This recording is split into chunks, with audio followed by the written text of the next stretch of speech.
The Book of Enoch was never banned. No council removed it. There was no bonfire. There was no list. Nicaea never discussed it, not once. It was never in your Bible in the first place, so nobody could take it out. And in one country, it never left the Bible. In Ethiopia, it is printed inside Scripture and read in church and has been for 1,600 years. That is not the strangest thing in this video.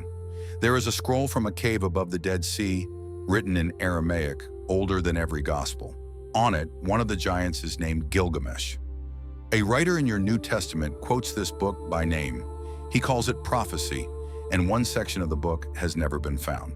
Not a scrap of it. What is missing from that tray is one of the real unsolved problems in the study of the Bible, and I will show you exactly why near the end.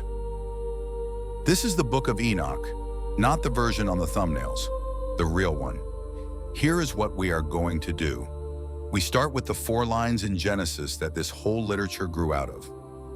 Then what the book actually is, which is 5 different books stitched together. Then the Watchers, the Oath, and the Giants. Then the scroll where Gilgamesh turns up as a monster. Then where demons came from, which is the idea that outlived everything else. Then a calendar that a real community organized its life around. Then the cave, the missing section, and the honest answer to why this book is not in your Bible. Start with the problem. Genesis chapter 5 is a list of deaths. It runs from Adam down to Noah. Each man is born. Each man has sons and daughters. Each man lives a number of years. Each man dies, over and over. Lived, fathered, died. Lived, fathered, died. It is deliberately monotonous. It is meant to be. And then, 7th in the line, the pattern breaks. Enoch walked with God and he was not, for God took him. That is it. 4 lines, he does not die. The text says he was taken. It does not say what that means. It does not say where he went. It does not say what he saw. Everybody else in that list dies. Enoch is lifted out of the pattern and the story just moves on without him. Now, if you are an ancient reader, that is not a closed door. That is a hole in the page, and holes get filled. Because think about what those 4 lines imply. A living man went up into the presence of God and came back. Or somebody somewhere thought he did, which means he saw things nobody else has seen. How heaven is put together. The names of the angels. What happens to the dead. What is coming. That is an enormous amount of pressure sitting behind 4 verses, and starting somewhere around the 4th or 3rd century before Christ, Jewish writers began to let it out, and there is a reason they picked Enoch and not one of the others. Look at where he sits. 7th from Adam. 7 is never a neutral number in this literature. Then look at how long he lives. 365 years. The men around him live 8 and 900. 365. That is the number of days in a solar year, so you have a man tied to the calendar, buried inside a genealogy, and then removed from the earth without dying. And before we go further, here is what I am building to. In about 7 minutes, I'm going to put a fragment in front of you that came out of a cave above the Dead Sea, written in Aramaic, in which one of the giants from this story is named Gilgamesh. The same Gilgamesh. That fragment is real. It is cataloged and it is older than the New Testament. Stay with me for that one. And there is something else. Mesopotamian tradition has a figure with a very similar shape, a 7th king from before the flood, tied to the sun god and to divination, who is taken up into the presence of the gods and shown secrets. Whether Enoch was deliberately built against that background is argued about, and I am not going to pretend it is settled, but the shape is there. These writers were not working in a sealed room. First correction, and it is the one that clears up most of the confusion online. The Book of Enoch is not a book. It is 5 separate works written by different people in different centuries about different things stitched into one volume. Scholars call the whole collection First Enoch to keep it apart from 2 much later books that also use his name. Here is what is actually inside. The astronomical book, probably the oldest layer. Some scholars put it in the 4th century BC. It is exactly what it sounds like. The sun, the moon, the stars, the gates they rise through, the length of the days. It is technical and it is repetitive, and it is arguing for something. We will come back to that because it turns out to be the most revealing part of the whole collection, the Book of the Watchers, the famous one. Roughly 3rd century BC. Angels come down and everything goes wrong. This is the section that shaped how the Western world pictures demons. The Book of Dream Visions. It contains the animal apocalypse, which retells the entire history of Israel with the people as animals. It is an allegory and it is a gift to historians because you can follow it forward until it stops matching real events. It stops in the 160s BC. That is how we date it, the Book of Parables. Judgment. Kings and the mighty brought low. And a figure called the Son of Man. Hold on to that one. It is the puzzle of the collection, and it is the thing I promised you at the start. And the Epistle of Enoch, the closing section, warnings, blessings, the righteous and the wicked, 5 works. Perhaps 3 centuries between the oldest and the newest, one name on the outside. Now that is not a scandal, and it is not a forgery. Writing in the voice of a revered ancient figure was a normal, recognized practice. Nobody was being tricked. There is a word for it, pseudepigraphy. In English, it sounds like an accusation. It is not one. In this period, an enormous amount of serious religious writing was produced this way. It was closer to a genre than a fraud. If you had something to say about the shape of history or about the justice of God, you did not publish it under your own name. Your name carried nothing. You put it in the mouth of someone whose name carried everything. It also means this collection grew the way a tradition grows, not the way a book gets written. Somebody composes the astronomy. Generations later, somebody else adds the visions. Later still, the parables.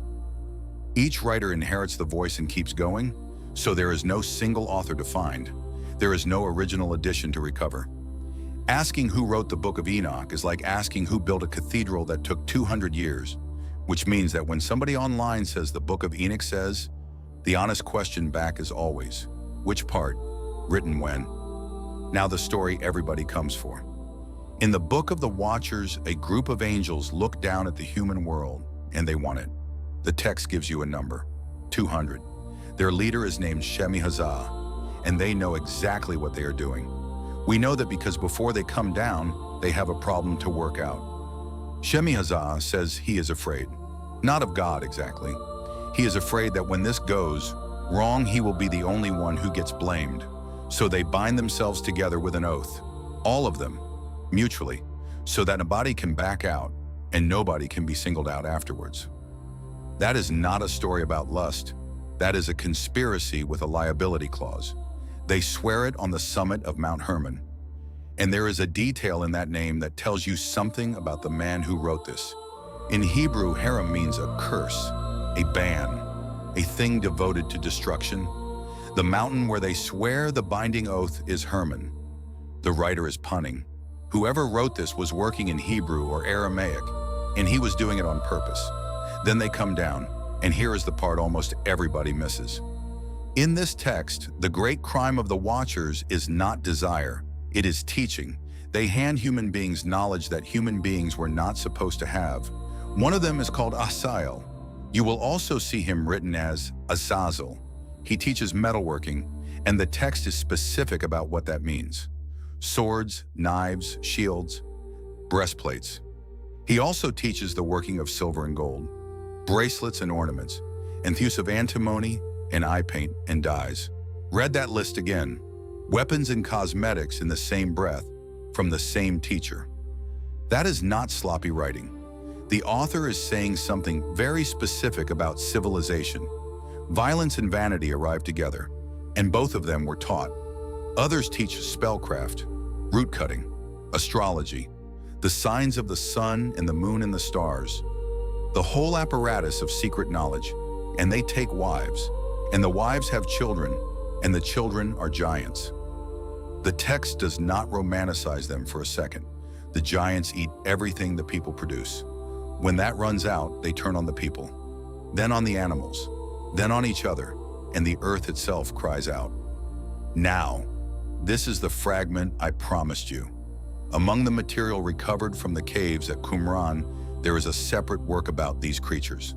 Scholars call it the Book of Giants. It is in Aramaic, it is fragmentary, and it is very old. And in it, the giants have names.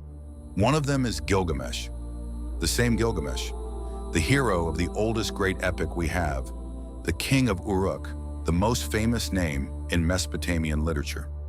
In this Jewish text, he is not a hero. He is one of the monsters born from that first descent. Think about what that tells you. Jewish writers in the last centuries before Christ knew Mesopotamian literature well enough to take its greatest hero and cast him as a villain in their own story about the origin of evil. They were not sealed off. They were reading, arguing, and answering back. And here is where all of this is doing something Genesis does not do. Genesis chapter 6 has a version of this story. It is 4 verses long. The sons of God saw that the daughters of men were fair. They took wives, and there were Nephilim in the earth in those days. That is essentially all it says.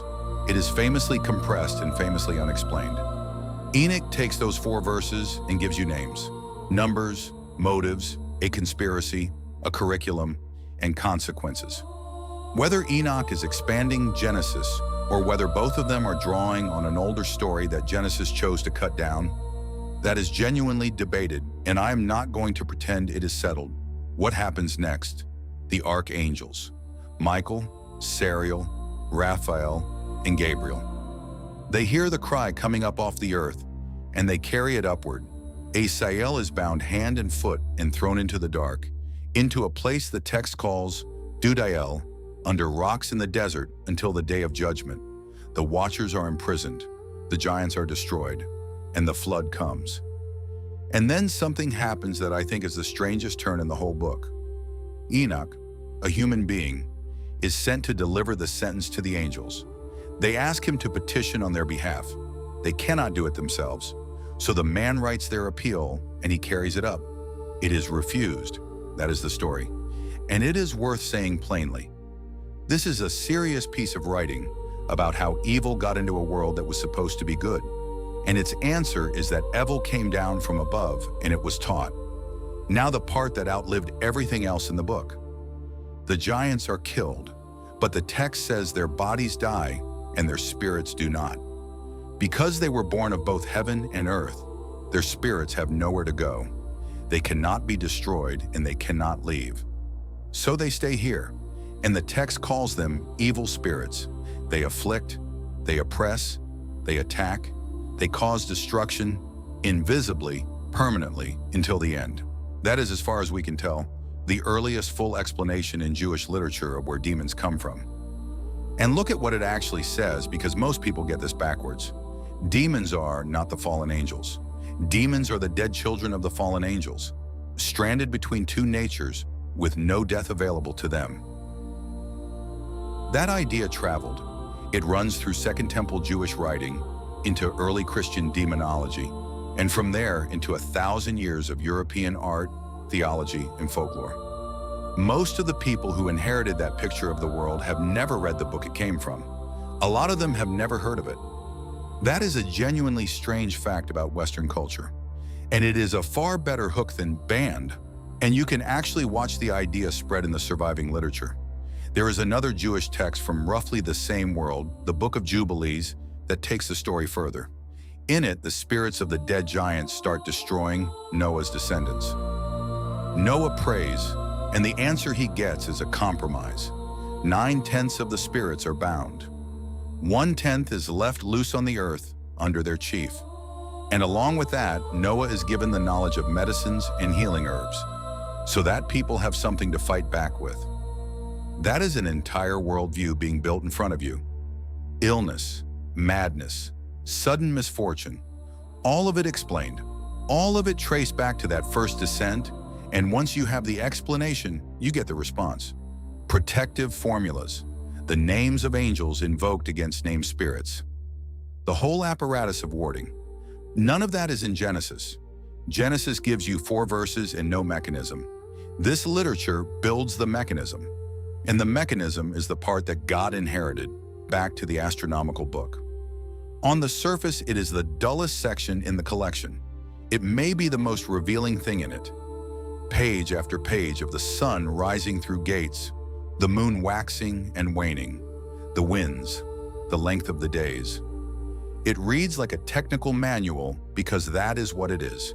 And it is arguing for a calendar, a year of 364 days, 364, not 365 and a quarter, which is roughly the real solar year, and not a lunar calendar, which is what the temple in Jerusalem was running on. Now 364 divides exactly by 7, 52 weeks precisely, which means in that system every festival lands on the same day of the week, every year, forever. It never drifts. Use the moon instead, and the festivals move. And if the festivals move, then in this book's view, you are keeping them on the wrong days. The text is blunt about it. It says people will err and reckon the years wrongly. This is not a footnote. Calendar was identity. Which calendar you kept decided which days you called holy, and that decided whether you were in step with the temple or against it. And when a community's library was found by the Dead Sea, it turned out they were keeping a 364-day calendar. The same one. Think about what that means day to day. If your calendar and the temple's calendar disagree, then on the day you are keeping the most solemn fast of the year, the priests in Jerusalem are doing something else entirely. That is not a technical dispute. That is schism, permanently, every single year. There is an obvious objection, and the text never answers it. A 364-day year is short. It loses about a day and a quarter against the real solar year every year. Run it untouched for a few decades, and your harvest festival starts arriving in the wrong season. Whether they corrected it and how, we do not know. No surviving document explains the fix. Some scholars think there must have been a periodic adjustment. Others think it was kept as an ideal, a picture of how time ought to run, rather than a working farmer's calendar, which is worth sitting with for a second. The most boring section of the Book of Enoch is the one that proves it was a live document. Somebody was using this to argue about how to live, and they lost. Before 1947, here is the honest position on this book. The complete text existed in exactly one language, Ge'ez, the classical language of Ethiopia. There were a few Greek fragments. There was no Hebrew. There was no Aramaic. And there was no manuscript anywhere near the age of the composition, which meant a reasonable skeptic could stand up and say, how do you know this is ancient at all? How do you know it is not a much later Christian composition infancy dress? That was a fair question, and for a long time there was no good answer. Then came the caves. Among tens of thousands of fragments pulled out of the caves above the Dead Sea, 11 manuscripts were identified as copies of Enoch, in Aramaic. Cave 4 held most of them. They were published by the scholar Yosef Melik in 1976, and they ended the argument. The oldest of these copies are dated on the handwriting to the late 3rd or early 2nd century before Christ, and a copy is not an original. Whatever was being copied has to be older than the copy of it. So the Book of the Watchers is being copied out in Aramaic in Judea in the 2nd century BC. It is older than the Gospels by centuries. It is older than several books that are in the Hebrew Bible. That is not a forgery. That is a primary document of Second Temple Judaism, and the caves proved it. And then the fragments produced one more result, the kind that makes historians careful. 4 of the 5 sections turned up at Qumran. The Book of Parables, the one with the Son of Man, did not. Not a single fragment. This is the thing I promised you at the start, and here is why it matters. The Book of Parables describes a heavenly figure, pre-existent, seated on a throne of glory. He will judge kings and the mighty, and it calls him the Son of Man. That phrase comes from Daniel, where one like a son of man comes with the clouds of heaven and is given dominion. In Daniel, it is a vision. In the parables, Ethos hardened into a title for a specific individual. And Son of Man is the phrase used more than any other in the Gospels by Jesus about himself. So the question is obvious and it is unavoidable. If the parables are Jewish and pre-Christian, then there was already a developed idea of an enthroned heavenly judge called the Son of Man circulating before the Gospels were written, and that changes how you read them. If the parables are later, the influence runs the other way. Millet took the absence at Qumran to mean the parables were written later, by a Christian. Most scholars today reject that and put them in the 1st century BC or the 1st century AD. Jewish, just not present in this particular library. Nobody has resolved it, and the evidence that would settle it is exactly the evidence that is missing from that tray. Any video that tells you the answer confidently is telling you something the evidence does not support. Now, the fact that makes the band's story impossible. There is a very short letter near the end of the New Testament attributed to Jude, 25 verses, and in verses 14 and 15, the author quotes a prophecy, and he names his source. Enoch, the 7th from Adam, prophesied about these men. And the passage he quotes is from the Book of the Watchers, the opening chapter. It is the longest and clearest quotation in the whole letter, and it is not from anything in your Old Testament. So a New Testament author knew this book, treated it as prophecy, and cited it by name. Early Christian writers noticed. Tertullian, in Carthage around the year 200, defended the book directly. He knew people rejected it, and he argued with them about it, but others were uneasy. By the 4th and 5th centuries, the Latin West had moved away from it. Augustine and Jerome, the two most influential voices in Western Christianity, did not accept it as scripture. And the reason they gave matters. Not that its contents were wicked, that its origin could not be established. A book claiming to have been written before the flood could not be authenticated, and if it could not be authenticated, it could not carry authority. That is how it left. Not a ban, not a bonfire. A slow judgment about provenance made over centuries, in a process that quietly dropped a great deal of other literature too. And it is worth being precise about how that process actually worked, because the popular version imagines a committee with a list. There was no committee. Different churches in different cities were reading different sets of books, and for a long time, nobody was completely certain where the line fell. Books we now think of as obviously canonical were disputed in some places for centuries. Books nobody reads today were read out publicly in others. What settled it, mostly, was use. A book that kept being read, copied, and preached from stayed. A book that fell out of circulation drifted, and at some point somebody wrote down a list that recorded where things had already ended up. Enoch drifted. Its defenders were early. Its critics were later and more influential.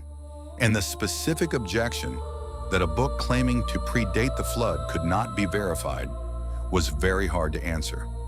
Canons were not sealed in one dramatic vote. They settled unevenly by use, which is a duller story than suppression. It is also a much more human one, except in one place. In Ethiopia, the book never went anywhere. It was translated into Ge'ez, probably from Greek, in the early Christian centuries. It stayed in the canon of the Ethiopian Orthodox Tewahedo Church. It is still there. It is printed inside the Bible, and it is read, which means that for over 1,000 years, while European scholars had, at best, scraps of Greek, the complete text of the Book of Enoch existed, continuously, uncontroversially, on the Ethiopian plateau. And that is not an accident of geography. The Ethiopian church settled on a wider canon than the churches of Europe did, and it never went through the narrowing that the Latin West and later the Reformation applied. Books that fell away elsewhere simply stayed. Enoch is the most famous, but it is not alone. Jubilees is in there too. So when people say this book was lost, they are describing a European experience and calling it a universal one. It was never lost. It was somewhere they were not looking, and it survived because it was being used, copied by hand, generation after generation in monasteries on that plateau, by scribes who had no idea that anyone in Europe cared. By the time anyone did, they had preserved the only complete version of the text on earth. In 1773, a Scottish traveler named James Bruce came back from Ethiopia with 3 Ge'ez manuscripts of it. That is the moment the book re-enters Western scholarship. The first full English translation followed in 1821 by Richard Lawrence. R.H. Charles produced the standard scholarly edition in the early 20th century. And that translation is the one most of the internet is still quoting today, a century on. So the sequence is this. Never in the Western canon, always in the Ethiopian one, recovered by Europe in the 18th century, and confirmed as genuinely ancient by the Dead Sea Caves in the 20th. At no point in that chain is there a suppression, so what do you actually have once you strip the marketing off? A collection of Jewish writings put together over roughly 3 centuries, beginning perhaps 400 years before Christ, written in Aramaic and Hebrew, copied at Qumran, translated into Greek, then into Gaz, and preserved whole in Africa when everywhere else let it go. It contains the oldest detailed account we have of angels coming down and teaching, the earliest clear explanation of where demons were believed to come from, a calendar that a real community organized its whole life around, a scroll in which Gilgamesh is a monster, and a line of prophecy that a New Testament writer quoted by name. It is not secret. You can buy it for the price of a coffee. It has been freely available in English for 200 years. There is an entire scholarly literature on it, commentaries running to 2 volumes, arguments about single Aramaic words, whole careers spent on the calendar section alone. None of that is hidden either. It is just less exciting than a chained book in a dark room, so it does not get made into thumbnails. The reason this gets sold to you as forbidden is that forbidden sells better than unfamiliar. But unfamiliar is the truth, and it is the more interesting fact. This is a text that shaped how a whole civilization imagined evil, and that civilization forgot it. So here is my question for you. Now that you know it was never banned, does that make it more interesting or less? Tell me in the comments.